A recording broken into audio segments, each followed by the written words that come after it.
Okay, so here's our practice assessment as to how to learn this thing called dimensional analysis.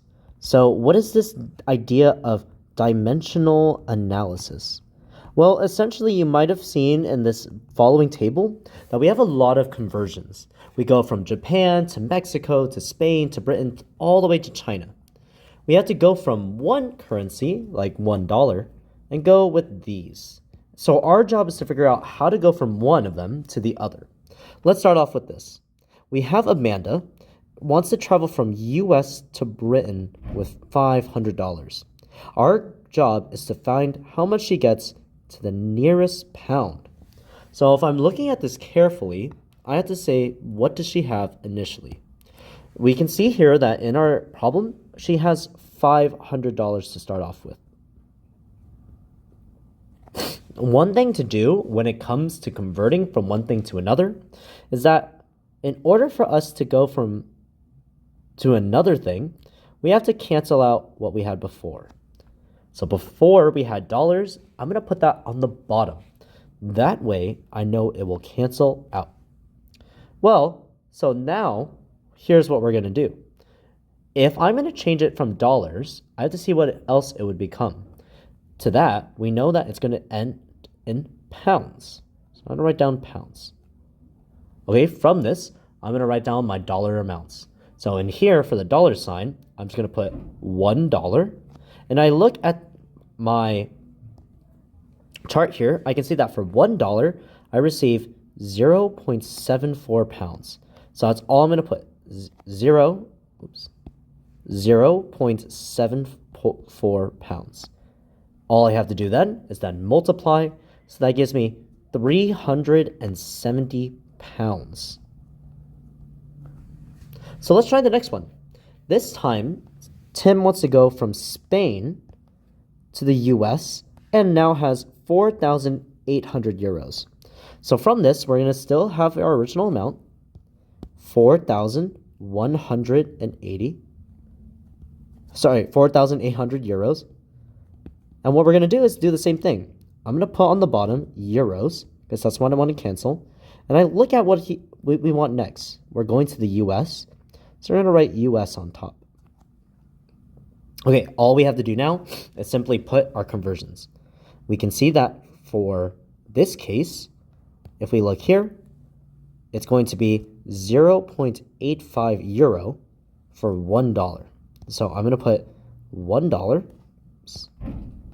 $1 is going to be for 0.85 euros. So if I do divide this, I believe I'll get my answer. So I'm going to grab a calculator and say 4,800 divided by 0.85. That gives me 5,647, and we can just round there to euros. Okay, so then we have the next one. We now go from Mexico to Japan.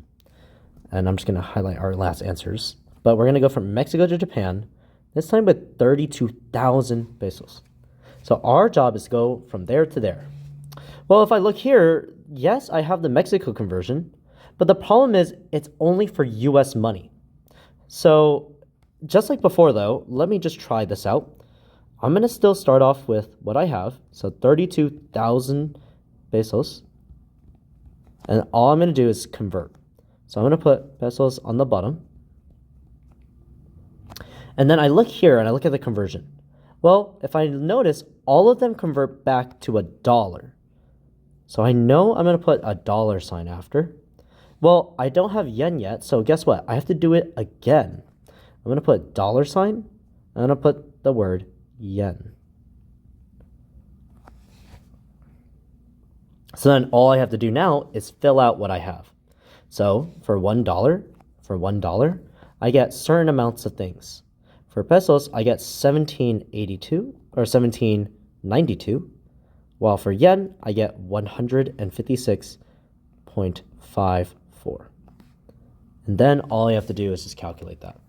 So this one, I say 32,000 times 156.54 divided by 17.92 gives me a total, this is a big one, 279,000 536 because we'll just round. We'll say that's going to be in yen.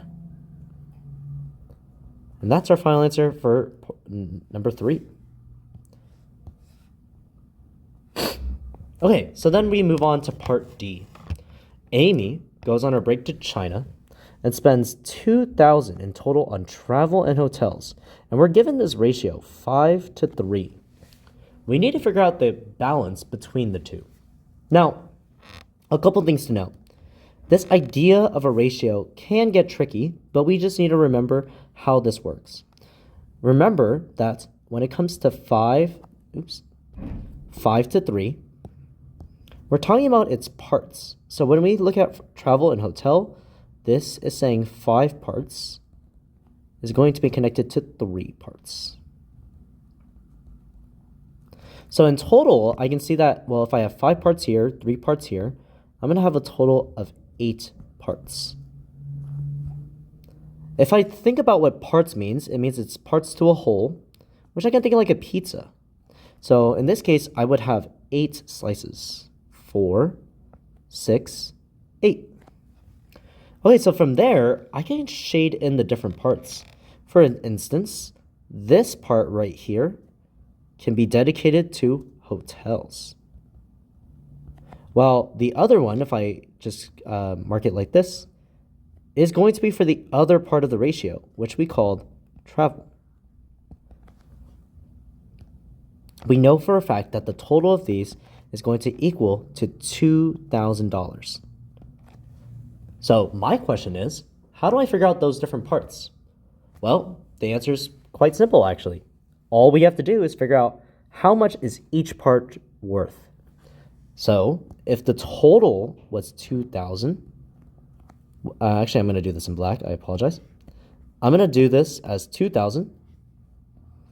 And what I can do is I can divide by 8. Right? So that means I can figure out how many parts are make up the money. So when I do divide, I get 250 is equal to 1 part. So in this case, if I have here for travel 5 parts, I can just multiply that by this conversion. And look, I'm doing dimensional analysis. I see that the parts cancel out. And so all I'm left with is 5 times 250. So that gives me 1,250. That is our answer to part D. But we have to figure out the other part as well. So let's use the same conversion. We have here our fraction, which is going to be 250 over 1 part. We can see here for a hotel, it's going to be for 3 parts. But oh no, we have a problem. Our question specifically is asking this time Chinese yuan. We only have dollars right now.